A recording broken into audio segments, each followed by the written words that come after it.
clock on the wall never moves. 60 seconds feel like 60 minutes as you stare at your phone, waiting for that call back from the interview. Your bank account shows 3 digits, barely enough for next week. The rejection letters piled up. The relationship lies in shambles. The diagnosis sits heavy in your chest. And still you wait. For what, exactly? For someone to notice your talent? For the right opportunity to appear? For the economy to improve? For your circumstances to change? For anyone to stand before you today with a truth that may sting at first, but will ultimately set you free? Nobody is coming to save you.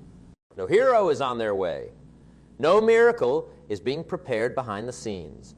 No authority figure is about to discover your potential and elevate you to where you belong.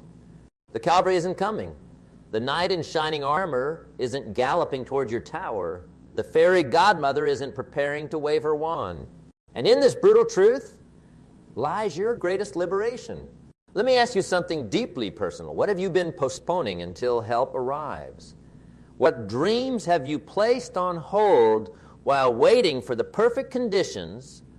What potential lies dormant within you because you're waiting for someone else to activate it? We've created a culture of waiting. Waiting for permission, waiting for recognition, waiting for resources, waiting for validation.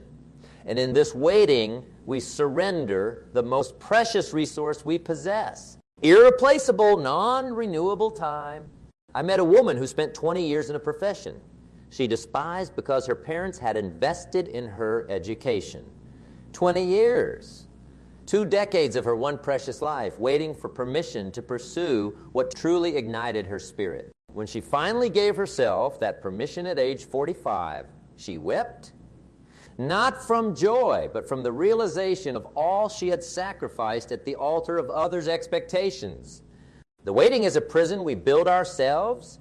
Every day, you wait for external salvation as another brick in the wall that separates you from your authentic. That's this fundamental principle of nature. Nothing in creation waits for optimal conditions before fulfilling its purpose. The seed doesn't wait for perfect soil before it attempts to grow. The salmon doesn't wait for calmer waters before swimming upstream. The eagle doesn't wait for perfect weather before taking flight. They act with what they have, where they are. Why do we humans believe we're exempt from this universal law? I believe it stems from a fundamental misunderstanding of how breakthrough happens. We've been conditioned to believe that transformation comes from outside ourselves, that success, fulfillment, and purpose are bestowed rather than claimed. This is the great deception. The truth? Everything you're waiting for someone to give you is already within your possession. The permission you seek, the validation you crave, the resources you believe you lack exist in forms you've overlooked because you're too busy looking toward the horizon for a savior. When you truly internalize that nobody is coming to save you, 3 remarkable transformations occur. First, you reclaim your power. As long as you believe your breakthrough depends on someone else, you remain powerless. When you accept that it depends on you, flawed, limited, but gloriously capable you reconnect with the immense creative force that has always resided within. Second, you develop resourcefulness. Necessity truly is the mother of invention. When you abandon the luxury of waiting for ideal circumstances, you discover capabilities within yourself that remain dormant in those still waiting to be rescued. Third, you experience authentic freedom. There is no freedom in dependency. True freedom emerges when you take full ownership of your life, your choices, your circumstances, your responses, your future. I spent time in a rural village devastated by a natural disaster. For months, the community waited for government assistance that never adequately materialized. Their homes remained damaged, their water supply compromised, their future uncertain. Then something shifted. A small group of residents, no more educated or privileged than their neighbors, decided to stop waiting. With minimal resources but unshakable determination, they began rebuilding. They developed innovative water filtration systems using available materials. They created new economic opportunities based on skills present in the community. Within a year, their section of the village was thriving, while those still waiting for external rescue continued to deteriorate. Same circumstances, same starting point, dramatically different. The difference? One group understood that nobody was coming to save them. The other continued to wait. Now, let me address what might be troubling some of you. This truth that nobody is coming to save you might seem harsh. It might even seem to contradict certain spiritual or cultural teachings about community support and divine intervention. Let me be clear. Accepting that nobody is coming to save you doesn't mean you won't receive help. It doesn't mean you must isolate yourself from others or reject assistance when offered. It doesn't mean denying the reality of grace or synchronicity in life. What it means is that you stop placing the primary responsibility for your fulfillment, success, or healing on forces outside yourself. It means you stop using the absence of ideal support as an excuse for inaction. It means you recognize that whatever help does arrive will be most effective when it meets your own efforts halfway. There's a profound paradox here. When you stop expecting to be rescued, you often find the meaningful support you need. Why? Because people are drawn to those actively engaged in their own transformation. Resources flow toward those already in motion. Opportunities reveal themselves to those who have stopped waiting and started creating. Think about your own experience. Are you more inspired to help someone passively waiting for rescue, or someone actively working with whatever they have, however inadequate it might seem? The most powerful position is not one of entitled waiting, but of responsible action. Let me tell you about a young man I mentored. He grew up in circumstances that would justify perpetual victimhood, poverty, absent parents, inadequate education, neighborhood violence. By all conventional measures, he deserved to be rescued. When I met him, he was angry, not because help hadn't arrived, but because he had been taught to expect it. He had been told that systems should work better, that opportunities should be more equally distributed, that someone should fix the injustices that shaped his life. All true, all valid, all ultimately irrelevant to his immediate need to create a meaningful life. Our breakthrough came when he grasped that waiting for these shoulds to materialize was surrendering his power to forces beyond his control. The system should be better, but they weren't, and waiting for them to improve was costing him precious years. The opportunities should be more accessible, but they weren't, and waiting for that to change was dulling his creativity. The injustices should be remedied, but they hadn't been, and waiting for that remediation was keeping him locked in the very circumstances he wanted to escape. Once he embraced that nobody was coming to save him, not the government, not charitable organizations, not social justice movements, however noble their aims, his entire approach transformed. He stopped focusing on what he lacked and started leveraging what he possessed. He stopped blaming external factors and started taking ownership of his responses. He stopped waiting for the path to clear and started clearing it himself. Today, he not only thrives personally, but works to improve the very systems he once waited to rescue him. The irony isn't lost on him.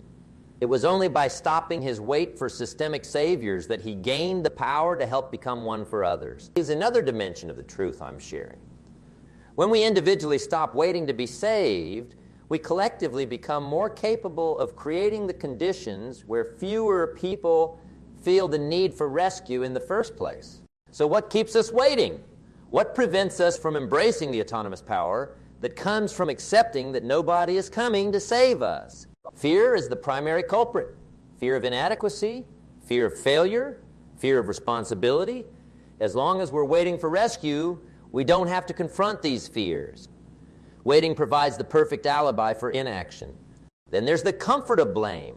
As long as our unfulfilled potential can be attributed to the rescue that never came, our ego remains protected. Our self-image stays intact. Our narrative of what could have been if only remains unchallenged. Additionally, Many of us have been conditioned from childhood to seek external validation and permission before acting. Our educational systems, family dynamics, and cultural institutions often reward compliance and patience over autonomous initiative. We've been trained to wait for the authority figure's nod before we proceed. But none of these factors, fear, the comfort of blame, or conditioned dependency, is stronger than your capacity to choose differently today. The truth that nobody is coming to save you isn't a verdict of abandonment. It's an invitation to sovereignty. It's not a statement of cosmic indifference, but of your inherent capacity. When you embrace this truth, you stop viewing your circumstances as prison walls and start seeing them as the raw materials from which you can craft a meaningful life.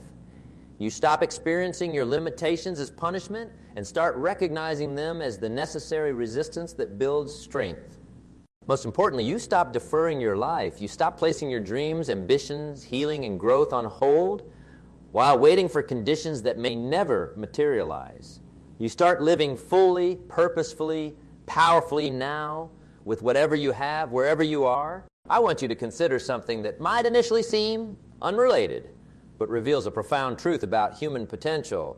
Throughout history, some of the most remarkable achievements, innovations, and expressions of the human spirit emerged not from optimal conditions, but from significant constraint. Great art created in prison cells, groundbreaking innovations born in resource-scarce environments, movements for justice led by those with seemingly no power, businesses built from nothing but determination and creativity. These weren't accomplished by people waiting to be saved from their circumstances.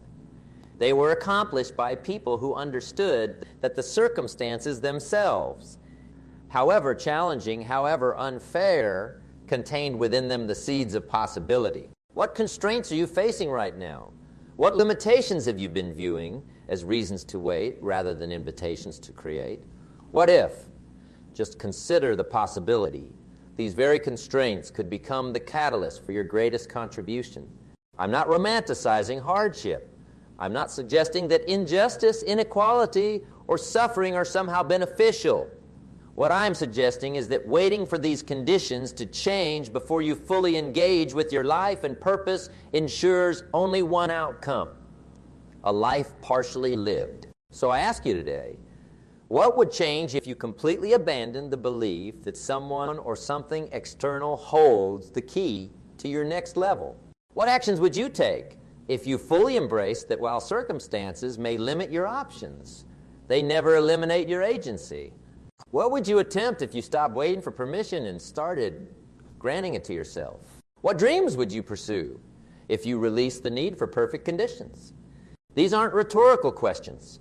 They're invitations to a profound shift in how you engage with your one irreplaceable life. I want to be absolutely clear about something. Embracing that nobody is coming to save you doesn't mean adopting a mindset of isolated self-sufficiency. It doesn't mean rejecting connection, community, or collaboration. It doesn't mean you shouldn't seek help, accept support, or acknowledge your interdependence with others. What it does mean is that you stop outsourcing the primary responsibility for your fulfillment, success, or healing. It means you approach relationships not from dependency, but from self-directed wholeness. It means you seek partnerships rather than rescuers, collaboration rather than salvation, support rather than deliverance. The most meaningful connections are forged between individuals who aren't trying to rescue or be rescued, but who join their autonomous strengths toward shared purpose. I want you to do something right now. Take a deep breath. Feel the air fill your lungs. That breath, that simple autonomic process, contains within it a profound truth. You already possess the most essential resource for transformation. As long as you have breath, you have the capacity to act rather than merely be acted upon. Now consider one area of your life where you've been waiting for rescue. Just one. The relationship that needs healing, the career that needs advancement, the purpose that needs clarification, the health that needs restoration. What's the first step you would take if you knew with absolute certainty that no external savior was coming? What action would you implement today? Not tomorrow, not next week, but today. if you fully accepted that your transformation depends primarily on you. This isn't about denying reality. It's not about pretending that systems, circumstances, relationships, and resources don't impact your journey. It's about recognizing that your response to these factors ultimately shapes your destiny far more than the factors themselves. The liberation I'm describing doesn't come from changed circumstances, but from changed ownership. It comes from the courageous decision to stop waiting and start creating, to stop blaming and start claiming, to stop deferring and start living. Nobody is coming to save you. And in that stark, uncompromising truth lies your greatest freedom, your deepest power, and your most authentic path to the life you're capable of creating. The choice is yours. It has always been yours. Will you continue waiting for a rescue that isn't coming? Or will you become your own hero? I believe you'll choose the latter. I believe there's something within you that resonates with this truth, however uncomfortable it might initially be. I believe there's a part of you that's weary of waiting, tired of dependency, and ready to claim the full authority of your life. That readiness is the first spark of a fire that, properly tended, will illuminate not just your path, but the paths of countless others who are still waiting in the darkness for someone to save them. Be that light. Claim your power. Embrace the liberating truth that nobody is coming to save you. And in doing so, discover that you never needed saving in the first place. What happens in that moment when you finally accept that nobody's coming to save you? When the truth sinks past intellectual understanding and penetrates the core of your being, first comes grief. Grief for the time wasted waiting. Grief for the dreams deferred. Grief for the comfort of dependency abandoned. This grief is necessary. Honor it, feel it fully, but don't camp there. It's merely the threshold you cross to enter a new territory of personal power. After grief comes clarity, crystal clear vision untainted by the fog of false expectation. You begin to see opportunities that were always present, but invisible to eyes scanning the horizon for rescue. You recognize resources within and around you that remained unutilized while you waited for the perfect provision from elsewhere. Against rebirth. You emerge from the cocoon of dependency, not as a victim seeking salvation, but as a creator generating solutions. This metamorphosis doesn't happen overnight. It unfolds through daily choices to own your circumstances, rather than be owned by. I know a brilliant musician who spent 15 years waiting to be discovered. He had extraordinary talent, but believed the narrative that success required being plucked from obscurity by industry gatekeepers. He sent demos to record labels. He auditioned for competitions. He networked relentlessly, all important actions, but all founded on the premise that his breakthrough depended on external selection. Year after year, rejection accumulated. Bitterness grew. His creativity diminished as his art became not expression but audition. His joy vanished as music transformed from passion to petition. His transformation began with a simple but profound shift. Nobody is coming to discover me. I must discover myself. He stopped creating music to impress gatekeepers and started creating from authentic inspiration. He stopped chasing industry approval and started building direct connections with listeners. He stopped viewing technology disruption as a threat and started leveraging digital platforms to reach audiences independently. Today, he sustains himself entirely through his art, not as a superstar, but as a sovereign creator with devoted followers who value his authentic expression. His music has more depth, more truth, more impact than when he was crafting it as bait for industry attention. Most revealing, several of those same gatekeepers who rejected him now approach him, not as saviors offering rescue, but as potential partners attracted to the momentum he generated himself. That journey illustrates a universal principle. The energy you spend waiting for rescue can be redirected toward creating solutions. And when you do this, you often attract the very opportunities you were waiting for. But they arrive not as salvation, but as collaboration between equal. Now, let's confront the most insidious objection to this message. The voice that whispers, but my situation is different. I really don't have the resources, connections, cost, cal, halfort to change my circumstances. This belief is the final fortress of dependency, and it must be challenged directly. Throughout human history, individuals with fewer resources than you have overcome greater obstacles than you face. This isn't motivational hyperbole. It's documented reality. The refugee who rebuilds life in a strange land with nothing but determination. The person born in extreme poverty who creates prosperity through persistent creativity. The individual with physical limitations who accomplishes what the able-bodied consider impossible. What distinguished these individuals wasn't superhuman capacity. It was their refusal to wait for ideal conditions before beginning. Their unwillingness to outsource responsibility for their destiny. When you claim, "My circumstances are uniquely limiting," you make two profound errors. First, you underestimate your capacity for creative problem solving.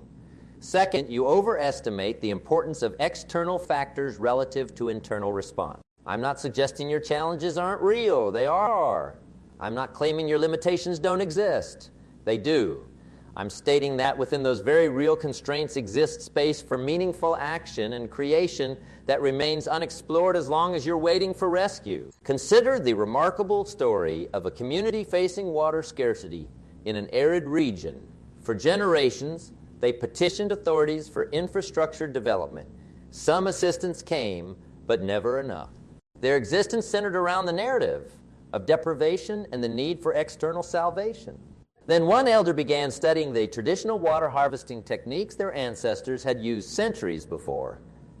Knowledge abandoned when modernization promised easier solutions. These methods required significant collective effort, but could be implemented with locally available materials and knowledge. Initially, many resisted. Why should we exhaust ourselves when the government should provide this basic need? But as a small group began implementing these techniques and demonstrating results, participation grew. Within 5 years, they had developed a water management system that not only met their basic needs, but enabled agricultural expansion. They still advocated for their right to modern infrastructure, but from a position of self-determined sufficiency rather than desperate dependency. What changed wasn't their external reality. The climate remained arid, the political priorities remained unchanged. What transformed was their relationship to the challenge. They stopped defining themselves by what they lacked and started creating with what they possessed. And this illustrates another dimension of the principle that nobody is coming to save you. When you embrace this truth collectively, you can achieve together what would be impossible in isolated self-sufficiency. The opposite of waiting for rescue isn't isolated individualism. It's self-directed interdependence, communities of sovereign individuals combining their autonomous strengths towards shared aims. Now, let's address another objection I often hear. If I fully accept that nobody is coming to save me, I'll lose hope. This misunderstands the nature of genuine hope. Authentic hope isn't passive expectation that circumstances will magically improve. It isn't wishful thinking that someone will notice your suffering and alleviate it. Such hope is merely disguised helplessness. True hope is active. It's the unshakable conviction that your actions matter, that your choices shape outcomes, that your response to circumstances carries more weight than the circumstances themselves. It's the determination to create meaning, even when meaning isn't immediately evident. When you abandon the false hope of external rescue, you make space for the authentic hope of internal agency. You trade the fantasy of being saved for the reality of becoming increasingly capable of navigating life's complexities from your own center of gravity. I've worked with people recovering from addiction, and they consistently describe this transition. As long as they hope for something external to solve their problem, a perfect treatment program, a particular therapeutic approach, a specific relationship, their recovery remained fragile. Sustainable transformation began when they accepted that while support was valuable, the core responsibility for their healing couldn't be outsourced. This principle extends far beyond addiction recovery. It applies to every area where meaningful change is desired. The parent hoping schools will instill values they're unwilling to embody at home. The professional expecting recognition for contributions they haven't clearly communicated. The citizen waiting for political leaders to create the social conditions they aren't personally helping build. The individual hoping for better health while deferring basic self-care.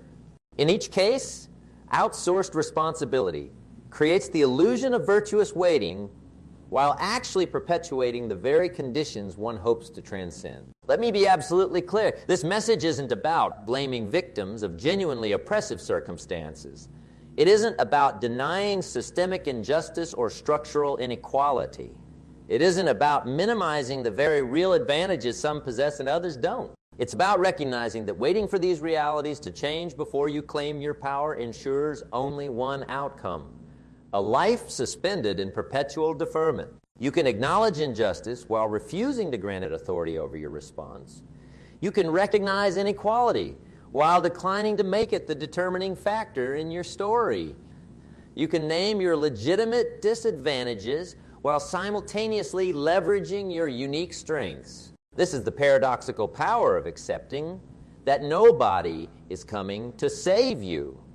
It frees you to work toward changing the very systems you've stopped waiting to rescue you. Those who have most effectively challenged oppressive systems throughout history weren't those who waited passively for conditions to improve. They were those who refused to defer their dignity, their agency, or their responsibility to create a more just reality. They accepted that salvation wouldn't arrive from existing power structures and became the architects of new possibilities. If we're honest, the waiting stance often masks something deeper: fear of our own potential. As author Marianne Williamson famously observed, for many people, the greatest fear isn't inadequacy, but the prospect of being powerful beyond measure. As long as we're waiting for rescue, we don't have to confront the awesome responsibility of our own capability. We don't have to face the vertigo that comes with recognizing our creative potential. We don't have to wrestle with the implications of our capacity to generate meaningful change. Waiting keeps us small, safe, comfortable. It provides the perfect alibi for dreams unpursued, gifts unopened, contributions unmade. Are you willing to consider that your waiting isn't primarily about external limitations, but about internal resistance to your own magnificence? This isn't asked to shame you, but to illuminate a possibility. Perhaps what holds you back isn't what's missing from your life, but what's present yet unacknowledged. Your inherent capacity to create, to adapt, to transform, to grow, to lead, to love, to serve, to build, to heal. The psychologist Abraham Maslow noted that many people suffer from what he called the Jonah complex, the fear of one's highest possibilities. Like the biblical Jonah who fled from his calling, we often run from our potential, finding comfort in stories of inadequate resources, insufficient support, or unique limitation. What if your perceived inadequacies aren't obstacles to your purpose, but invitations to develop precisely the capacities that fulfilling your purpose require? What if the support you believe is missing is unnecessary for your next step? What if the limitations you perceive as permanent are actually temporary conditions that will yield to persistent creative engagement? These aren't comfortable questions. They disrupt the narrative of justified waiting. They challenge the identity built around what you lack rather than what you possess. They confront the convenient belief that your fulfillment depends primarily on factors beyond your control. I'm inviting you to consider a radical alternative. Everything essential for your next level of growth, contribution, and fulfillment is already within your reach. It may not match your preconception of what progress should look like. It may require creativity you haven't yet expressed. It may demand courage you're still developing, but it exists, waiting not for external rescue, but for internal recognition and activation. This brings us to another dimension of the truth that nobody is coming to save you. The resources for meaningful action are closer and more accessible than your waiting mindset allows you to perceive. I work with entrepreneurs in resource-constrained environments, and I have observed a fascinating pattern. Those who succeed aren't those with the most obvious advantages, but those most willing to leverage non-obvious resources. They recognize value in connections, knowledge, experiences, and assets that others overlook. They transform limitations into different. They convert constraints into catalysts for innovation. What resources are hiding in plain sight in your life? What assets have you discounted because they don't match your preconception of what progress requires? What strengths have you undervalued because they came naturally rather than through struggle? The answers to these questions reveal pathways forward that become visible only when you abandon the waiting posture and adopt the stance of creative responsibility. This perspective transforms how you experience challenges. When you're waiting for rescue, problems appear as evidence of neglect or abandonment, further proof that the help you deserve hasn't arrived. When you embrace that nobody is coming to save you, those same challenges become invitations to develop capacities you'll need for your larger purpose. The obstacle becomes the way. The resistance becomes the strengthening force. The constraint becomes the creative catalyst. This isn't positive thinking. It's strategic perception. It's recognizing that while you can't always choose your circumstances, you retain the ultimate power, the power to determine what those circumstances mean and how you'll respond to them. This power remains untapped as long as you're waiting for conditions to improve before you fully engage. I mentor young leaders, and I've noticed something revealing.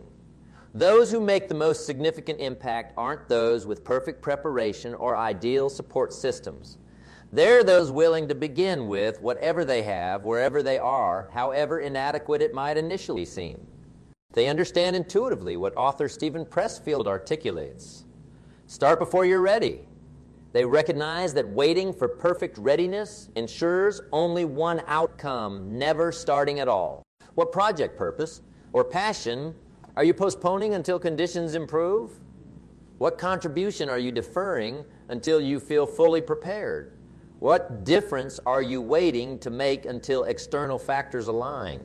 I challenge you to begin now, not with some idealized version of action that circumstances don't currently support, but with the meaningful step that is available to you today, however small it might seem. If you can't run, walk. If you can't walk, crawl. If you can't crawl, identify one thing within your immediate control and transform it. Movement itself generates momentum that opens possibilities invisible from the static position of waiting. Remember, rescue fantasies keep you focused on what's missing. Responsible action keeps you engaged with what's possible. One perpetuates limitation. The other generates transformation. There's a pivotal moment when you truly accept that nobody is coming to save you. In this moment, something fundamental shifts. The world transforms from a series of problems into a canvas for creation. You stop seeing yourself as broken and in need of rescue. You recognize that while you have wounds and limitations, these don't define your capacity to create change. I counseled a man devastated by business betrayal. For 2 years, he remained frozen, organizing his life around waiting for justice. His healing began when he grasped a simple truth. Waiting for justice is still waiting. He realized that while the betrayal was real, his response remained his sovereign territory. As he shifted from waiting for validation to taking responsibility, new possibilities emerged. Today, he leads an organization that not only surpassed his previous success, but operates with integrity principles inspired by the very betrayal that once paralyzed him. Accepting that nobody is coming to save, it doesn't mean rejecting help when available. It means approaching help not from dependent waiting, but from self-directed action already in progress. Those who embrace this truth often receive more meaningful help than those perpetually waiting. Why? Because people invest in journeys already in motion. Resources flow toward established momentum. Opportunities reveal themselves to active creators, not passive waiters. The help you're waiting for often becomes available only after you stop waiting for it. What dream have you placed on hold while waiting for rescue? What potential remains unexpressed because conditions haven't perfectly aligned? The cost isn't merely personal, it's universal. The world needs what only you can give. As we conclude, remember, your cage has always been open, The waiting wasn't imposed by external barriers, but by internal hesitation. Will you remain within the familiar confinement of dependency? Or will you step beyond the threshold of waiting into the uncertain, exhilarating territory of self-directed creation? Choose wisely. Choose boldly. Choose now. Nobody is coming to save you. And that, my friend, is the most liberating news you'll ever receive.